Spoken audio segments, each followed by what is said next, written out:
Assalamualaikum warahmatullahi wabarakatuh.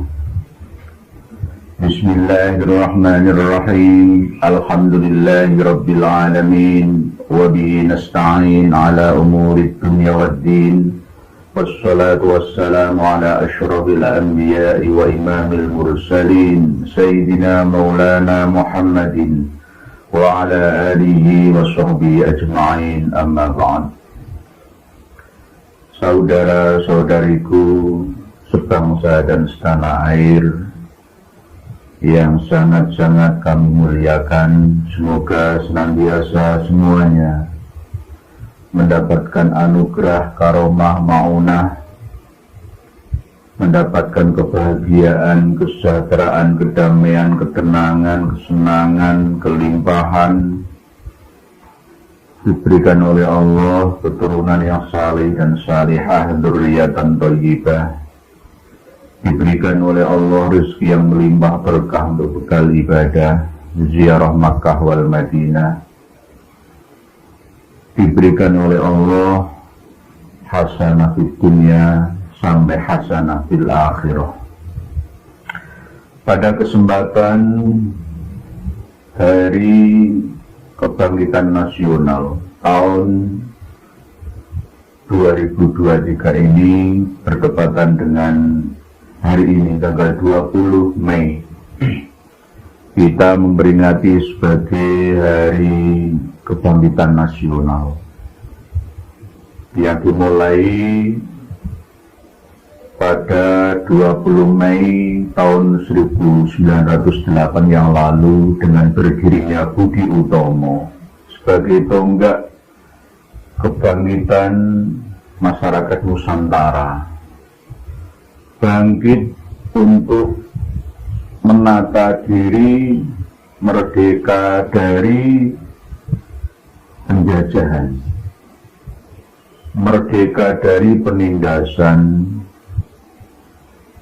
menjadi bangsa yang mandiri, berdikari, yang mengilhami masyarakat di bumi Indonesia ini akhirnya bangkit menjadi bangsa yang merdeka tahun 1945. Setiap tahun wajib kita peringati Hari Kebangkitan Nasional ini. Wajib, walaupun ini tidak termasuk di antara hukum dalam Islam 5, ya, wajib atau fardu, haram, sunnah, makruh dan mubah. Namun ini berdasarkan kias hidup berbangsa dan bernegara dan juga beragama, maka demi untuk kemaslahatan umat, bangsa dan negara, wajib untuk mengingatnya selalu setiap tahun bahwa kita harus bangkit, terus bangkit secara massal nasional, bangkit dari kebodohan, bangkit dari kemiskinan, bangkit dari penindasan, bangkit dari kekuasaan organisasi, kekuasaan hegemoni, manipulasi dari orang-orang yang mengatasnamakan agama di negeri ini. Saat ini masih hangat-hangatnya perdebatan antara yang muhibbin para habib dan yang netral kontra para habib. Kita insya Allah akan membahas buku yang dikarang oleh Tuh Bagus Muhammad Nur Fadil Satya Sos MA tentang rekam jejak oknum Ba'alawi Indonesia dari konflik dengan oknum Al-Irsyad hingga dengan oknum keluarga Wali Songo. Dengan tujuan apa? Pahami siapa dan bagaimana sejarah para Ba'alawi, kemudian supaya bisa memperbaiki hubungan dengan sesama umat Islam di Indonesia. Insya Allah akan kita bahas pada sesi setelah ini. Nah, ini juga bagian daripada kebangkitan umat Islam nasional masa kini 2023 ini.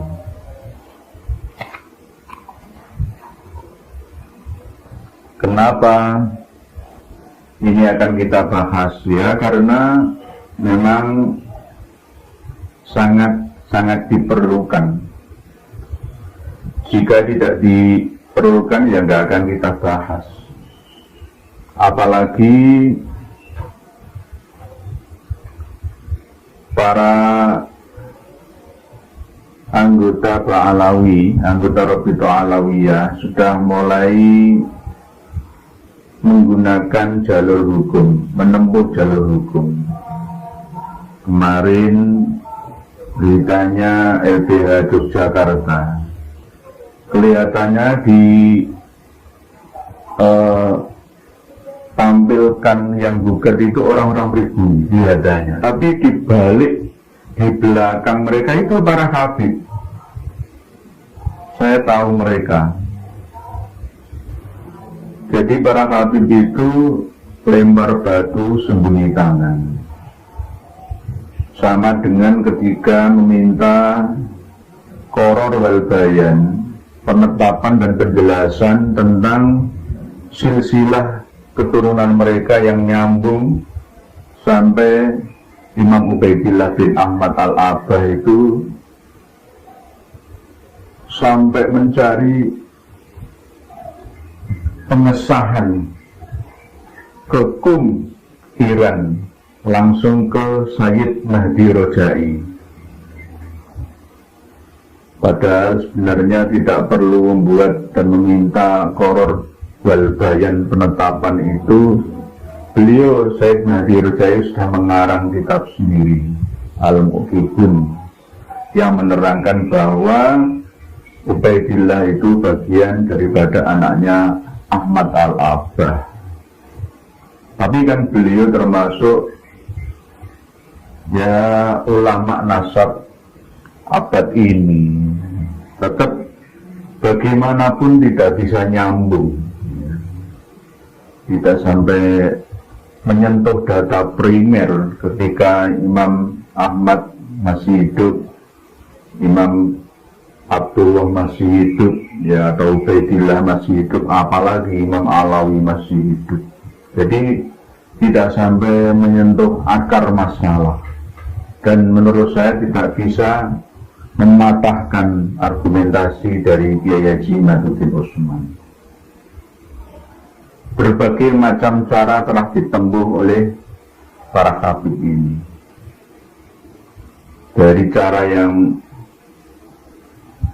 bohong, yang membohongi masyarakat, sampai cara yang kelihatannya menempuh jalur hukum. Saya ingatkan kepada panjenengan semua, wahai saudaraku yang tergabung dalam Rabithah Alawiyah, para habib Alawi, jangan menggali kubur kalian sendiri. Omongan saya ini pelan tapi pasti. Jika tetap diproses ke jalur hukum, nantinya sampai ada ke meja pengadilan, akan diadakan pengadilan terbuka, maka kalian akan kecelek. Carilah solusi yang lain dengan cara islah. Islah itu apa ya? Seperti yang saya sampaikan kemarin. Perbaikilah doktrin kalian. Jadilah bagian dari umat Islam Indonesia yang sama, rata, tanpa kasta. Harus mencuci otak seluruh anggota kalian untuk mau dan mampu menghargai sesamanya. Tidak peduli itu sesama umat Islam, tapi sesama umat manusia.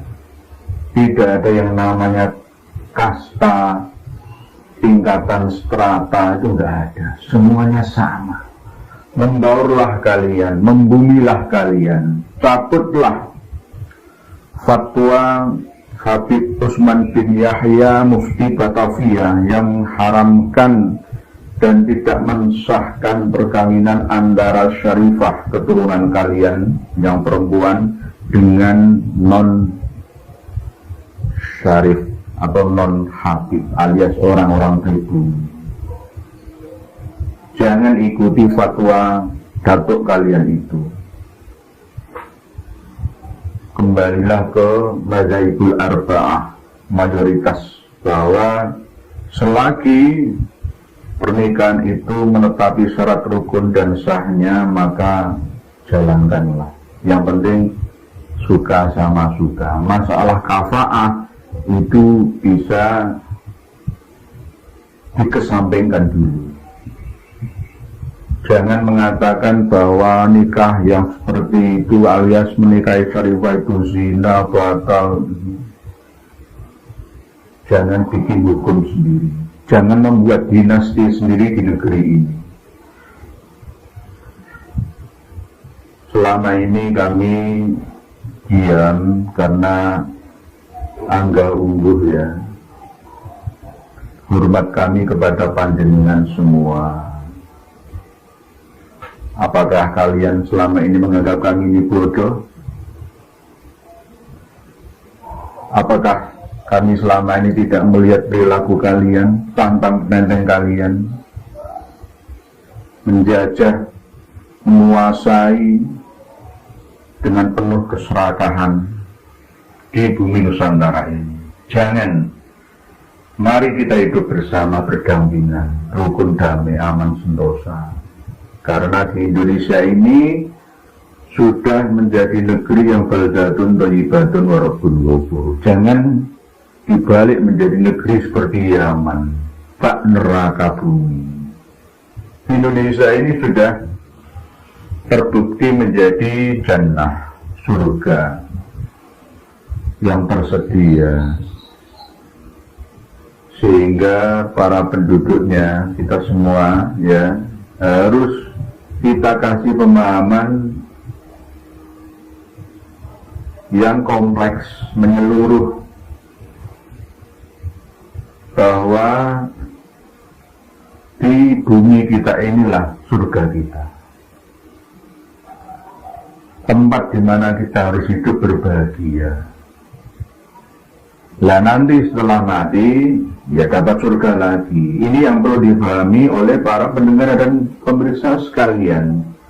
Ada yang menilai bahwa ini saya liberal ya. Saya ini doktrin yang keliru tentang surga, tentang neraka. Jadi coba semuanya open minded, membuka hati, cakrawala dan pikiran bersama-sama.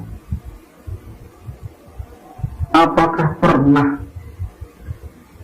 ada orang Arab, Yaman, Timur Tengah yang mengatakan surga? Nggak ada. Sekali lagi, tidak ada kata-kata surga itu di dalam Al-Quran dan di dalam hadis Nabi. Bahkan di dalam kitab kuning sekalipun itu tidak ada kata-kata surga, itu nggak ada. Jadi jangan bilang masuk surga, jangan. Itu surga itu bahasa Jawa Kawi Nusantara kuno, bukan Jawa bahasa Sangret, Sangkerta, bukan. Sebelum ada orang-orang Dravida di India itu, sudah ada bahasa Kawi kuno Jawa Nusantara.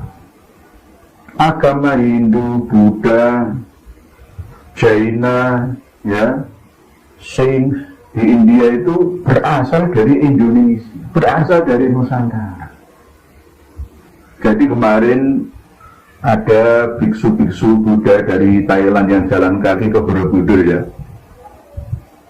Dulunya itu mereka orang-orang Asia Selatan, semua itu kiblatnya mereka itu ya di Buana Cakapala itu. Buana Cakapala di Muntilan, Magelang, Jawa Tengah itu. Jadi tidak heran kalau ada 30 lebih biksu dari Thailand yang jalan kaki umroh ziarah ya, menyerap energi di sekitar Gua Naksa-Kapala atau Candi Borobudur di Muntilan itu. Jadi kita ini sudah masuk dan berada di dalam surga Indonesia. Jangan ciptakan Indonesia ini bak neraka. Jangan jadikan negeri yang gemari pahlok jinawi baldatun pengibatun warabun wafur ini menjadi lautan api perang, peperangan. Bukan peperangan mengangkat senjata, enggak, peperangan pemahaman, ya, menguasai hati dan pikiran orang lain, menundukkan orang, yang akhirnya akan kisruh seperti ini antara Habib, ya, To'alawi dengan Duryah Wali Songo NAAT atau Naat Nakobah Ansar Auliyaul Is'a. Masih belum selesai masalahnya. Saya tidak berada di pihak manapun, saya berada di pihak yang berada di Kasunanan dan Kasultanan Jawa, Mataram. Saya ini asli Mataram. Jadi jangan gunakan Indonesia atau Nusantara ini menjadi ajang pertengkaran. Berkacalah kalian, wahai kaum Ba'alawi, asal-usul negara kalian sekarang. Konflik dan konflik tidak ada hentinya. Sampai sekarang negara Yaman itu negara gagal. Karena sulit untuk bersatu antara Houthi, ya, dengan Sunni, antara Sufi dengan Sunni, konflik terus. Bahkan dari negara kalian itulah asal ide komunisme di Timur Tengah. Satu-satunya yang menganut paham komunisme ya di Yaman itu. Jadi tidak heran jika tokoh komunis di Indonesia ini juga dari marga Yaman. Siapa? Al-Aidid itu. Kalian jangan mengingkari ya. Fam Al-Aidid itu fam kalian, para Habib. Arti di Nusantara Aidid itu ya Habib. Habib itu. Tapi karena masalah ini akhirnya jenengan membuat remang-remang. Al-Aidid itu nggak ada orang Jawa bernama Aidid, itu nggak ada. Tulisannya bukan Aidid, bukan pakai T, pakai D, Al-Aidid. Sampai sekarang kan masih ada. Kenapa kalian ingkari? Putranya Abdullah Al-Aidid. Begitu juga Partai Komunis pertama tahun 1948 yang berontak di Madiun of Fire itu. Siapa itu? Musa Munawar. Siapa beliau? Musa Munawar itu. Ya beliau seorang muslim, seorang yang punya akses lengkap. Tidak mungkin dia anaknya seorang pegawai agama dari Paku Kediri, enggak. Beliau itu punya nasab keturunan jauh juga dengan para kaum imigran dari Yaman. Bahkan putranya Musa Munawar sampai sekarang masih ada, Mariana Winarmina. Dan yang laki-laki itu namanya Paulus Al-Qadri. Maka Al-Qadri itu siapa? Kalau di Pontianak kan Al-Qadri kan? Ya silakan panjenengan cari sendiri. Jadi intinya sejak pertama kali 1948 sampai 1965 itu siapa penggeraknya? Dia dari bangsa-bangsa Ba'alawi sendiri. Oleh sebab itu jangan jumowo, jangan takabur, jangan sombong merasa berjasa di negeri ini. Sama-sama lah. Kalau semua menuntut jasa, maka hancurlah negeri ini. Jasa saya, jasa kami, jasa datuk kami. Nah itu namanya tradisi kaum jahiliyah. Membangga-banggakan jasa nenek moyang, membangga-banggakan hasad dan nasab tradisi jahiliyah, kembali ke zaman kegelapan. Sebab itu berkaca dari kejadian di negeri Yaman sampai sekarang yang gagal total menjadi negeri yang penuh dengan bara api peperangan, mencetak pengungsi di Oro-Oro Mahsyar paling banyak sedunia, kelaparan di sana. Jangan tiru Suriah, jangan tiru Lebanon, jangan tiru Libya, Irak yang sampai sekarang pun masih tengel bangkit pun sulit, ya, menjadi negara gagal. Libya, sekarang Sudan, Kongo juga gagal. Banyak negara-negara gagal di muka bumi ini. Oleh sebab itu jangan eksplorasi, jangan kalian ambil ilmu mereka untuk dibawa ke sini. Ini negara kita bersama. Mari kita bahu-membahu kebangkitan nasional untuk rukun damai, menghargai satu sama lain dengan berpedoman pada Pancasila, melaksanakan hukum Undang-Undang Dasar 45. Jadi momentum kebangkitan nasional ini kita gunakan sebaik-baiknya untuk merawat negeri ini, merawat rakyat umat di negeri ini agar menjadi negeri yang benar-benar menyenangkan, menenteramkan, membahagiakan semua orang, semua penghuni negeri ini. Jadi mari kita nikmati kehidupan di negara kita Indonesia ini dengan mendapatkan nikmat surgawi. Sekali lagi kembali ke masalah surga itu, cobalah kita merenung bersama, jangan menutup diri untuk menerima informasi bahwa surga itu ya sekarang ini dan nanti setelah mati, hidup mati, hidup mati, hidup mati, dunia sampai di akhirat. Itu namanya surga. Kalau kita hanya berpegang teguh yakin doktrin bahwa surga itu hanya nanti saja, maka kita akan keteling. Kita menyia-nyiakan, memubazirkan umur kehidupan, kesempatan kita hidup di dunia.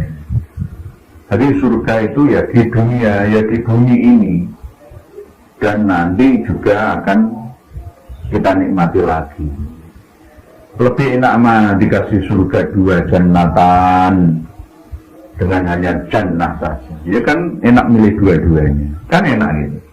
Ya karena memang orang Arab, Timur Tengah, bahasa Arab tidak pernah mengenal nama surga. Yang mereka kenal adalah jannah. Jannah itu jangan dimaknai ditarik ke ranah seperti yang kita bayangkan itu. Ternyata jannah itu ya ada di bumi. Kebahagiaan, ketenangan, kesenangan, ketentraman. Jika kita berada di satu taman safari, taman mini Indonesia Indah, taman kebun binatang, di hutan-hutan, di mana-mana, di rumah kita, di masjid, di majelis ta'lim, di raudhah, ya, di pinggir sungai, di tempat yang tinggi, di gunung-gunung, di apartemen, di hotel, semuanya sudah tersedia surga ini. Oleh sebab itu Allah menyampaikan, "Walladzi ja'ala lakumul arda dalulan famshu fi manakibiha wa kulu min rizqihi wa ilaihin nusyur." Dialah Allah yang menjadikan bumi ini mudah untuk dijelajahi. Maka berjalanlah, jelajahilah seluruh penjuru bumi ini. Mari kita nikmati semua rezeki yang ada, yang Allah berikan. wa kulu mir rizki, jalan-jalan, tamasya, rekreasi di mana-mana. Ada yang gratis, ada yang bayar. Mari kita nikmati, apalagi hari Sabtu, hari Ahad misalkan, kita libur dari kerja kita, ya kita jalan-jalan sekeluarga, menikmati hidup ini. Lapar ya waktu rezeki, makanlah rezeki yang Allah berikan. Di mana-mana ada wisata kuliner, ya. Mau bakpo, ya, mau gudeg Jogja, mau tempe, keripik, mau pecel Madiun, mau apapun nikmati semua. Kulu rezeki. Jangan didoktrin masyarakat kita ini untuk jangan makan, nanti aja di surga setelah mati. Ini doktrin yang keliru. Ini kan kadang-kadang yang perlu kita jelaskan sejelas-jelasnya kepada umat bahwa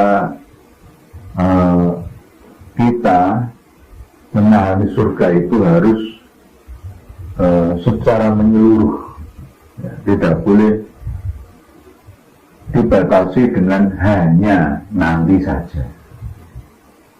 Kalau hanya nanti saja, akhirnya apa? Kan banyak di antara kita umat Islam ini yang hidupnya nggak terarah, salah kaprah. Gak apa-apa hidup di dunia kita ini sengsara, gak apa-apa. Yang penting nanti di surga bahagia, masuk surga. Ada yang itu dalilnya orang yang berputus asa, gak mau bekerja alias malas, beramal soleh. Ayo bersaing, beramal soleh, bekerja keras, cari uang. Uang itu akhirnya mendapatkan apa yang kita inginkan dengan cara uang atau ganjaran, ujroh, ajrun, al-ajru, ya, atau pahala. Pahala itu ya itu bekas dari balasan apa yang kita perbuat. Menanam kebaikan, ya dapatnya kebaikan. Para pemirsa dan pendengar sekalian, rahimakumullah. Jadi di momentum peringatan Hari Kebangkitan Nasional 2023 ini, mari kita jadikan Indonesia ini surga kita. Kita jadikan provinsi itu surga kita. Kita jadikan kabupaten kita ini surga kita. Kita jadikan kecamatan, kelurahan, desa, kampung kita ini surga. Kita jadikan rumah kita ini surga-surga kita. Kebahagiaan, ketenteraman, kedamaian, kenikmatan surgawi di bumi ini, di kehidupan kita saat ini, yang menghantarkan nanti setelah kita meninggalkan dunia ini pun akan kembali hidup di surga yang lebih, ya, lebih hebat, lebih luas, lebih nikmat dari surga yang sekarang. Tingkatannya lebih tinggi lagi dari surga yang saat ini kita nikmati. Para pemirsa dan pendengar sekalian, kita harus mampu dan mau mengubah mindset kita tentang ini. Karena yang bisa menentukan surga dan neraka kita ini bukan orang lain, apalagi seorang habib, seorang kiai, seorang ustaz. Tidak, tapi kita sendiri yang bisa merasakan bagaimana enak dan tidaknya hidup ini, ya kita sendiri. Kita tarik ke salah satu dawuh Rasulullah Shallallahu Alaihi Wasallam supaya kita ini enak dalam hidup. Apa? Kullu ummati yadkhuluna al-jannah. Semua umatku akan masuk surga. Banyak sahabat yang bertanya, gila. Sebelumnya Rasulullah menjelaskan illa man aba. Jadi kullu ummati, setiap umatku, umat Islam kita semua, yadkhulunal jannah, masuk surga, illa man aba, kecuali mereka yang abai, tidak mau, menolak. Kita semua ternyata banyak yang menolak. Dikasih surga kok malah nanti aja. Sekarang kita sudah dikasih surga malah menolak. Illa man aba. Jadi semuanya akan masuk surga. Tidak peduli itu NU, Muhammadiyah, Persis, Al-Irsad, apapun torekonya, semuanya akan masuk surga. Ini yang harus kita pegang supaya hidup ini enak itu, nggak berat-berat itu. Kalau nanti suka aku dewe sampai masuk neraka, kamu harus ikuti saya supaya sama-sama masuk surga sesuai dengan pemahaman saya. Nggak usah begitu. Pokoknya ya dijelaskan oleh Rasulullah, kira lama ya Rasulullah, siapa yang menolak itu? Rasulullah menjawab, man atau ani dakhalal jannah, siapa yang mentaati aturanku, ya perintah Rasulullah, hakikatnya ya perintahnya Allah, larangan Rasulullah, hakikatnya ya larangan Allah, ya. Waman atau ani dakhalal jannah, waman asoni ya faqad aba, barang siapa yang mendurhakai Rasulullah alias tidak taat terhadap aturan-aturan syariat yang disampaikan oleh Rasulullah, ya, dia berarti menolak surga itu. Siapa yang menolak surga itu? Para pelaku kejahatan yang akhirnya masuk ke dalam jeruji penjara, termasuk batasan-batasan kesehatan, ada aturan makan dan minum jangan berlebihan, ya. Ternyata dilanggar, ya akhirnya menderita kesakitan, masuk di rumah sakit. Korupsi, mencuri, akhirnya masuk penjara, ya kan? Banyak sekali aturan-aturan Rasulullah itu. Jika semua aturan agama Islam yang disampaikan oleh Rasulullah itu kita taati, kita jalani, maka kita akan masuk surga. Gampang kan? Gampang. Semua, walaupun seumur hidupnya hanya mengucapkan la ilaha illallah atau Allah satu kali, itu bisa masuk surga. Man qala la ilaha illallah dakhalal jannah. Lah masalah dia mau sholat 5 waktu atau tidak itu urusan belakangan. Tapi mereka masuk surga semua. Jadi kita jangan menghina para aliran kejawen, kapitayan, atau yang tidak sholat, ya Allah alam itu. Kalau sesuai dengan syarat memang wajib sholat 5 waktu. Tapi kenyataannya banyak saudara-saudari kita yang mengikuti paham kapitayan kejawen. Mereka yang nggak sholat 5 waktu. Mereka cukup sholatnya di dalam hati. Namanya sholat gaib katanya. Ya Allah alam. Tapi mereka juga dapat surga. Kita nggak usah merampas surga milik kita sendiri. Mereka tidak punya, enggak. Semuanya. Semua umat Islam itu akan masuk surga. Inilah yang kadang-kadang saya itu dituduh sebagai liberal, ya, liberalisme. Jangan tuduh saya seperti itu. Al-Qur'annya mengatakan begitu, hadisnya mengatakan begitu. Itu aja kok repot. Jadi semua kan masuk surga. Umat Islam kullu ummati yadkhulunal jannah illa man aba. Semua umatku akan masuk surga kecuali yang menolaknya. Kila wa ya Rasulullah, siapa yang menolak itu ya Rasulullah? Aman ato'ani dakhalal jannah wa man asoni faqad aba. Jadi alhamdulillah kita semua ini sudah masuk surga. Oleh sebab itu mulailah dari sekarang kebangkitan nasional ini kita untuk menciptakan surga kita sendiri.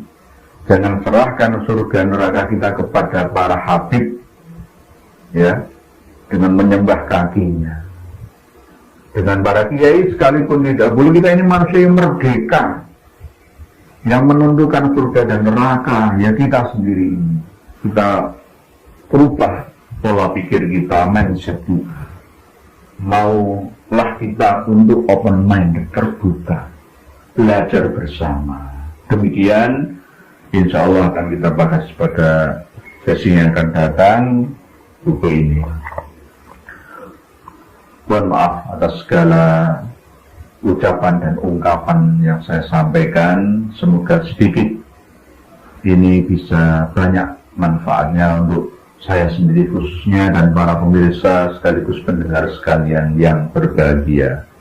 Semoga kita senantiasa mendapatkan jannah di dunia dan jannah fil akhirah. Rabbana atina fid dunya hasanah wa fil akhirati hasanah wa qina adzabannar. Amin. Wallahu a'lam bishawab. Akhirul kalam. Wassalamualaikum warahmatullahi wabarakatuh.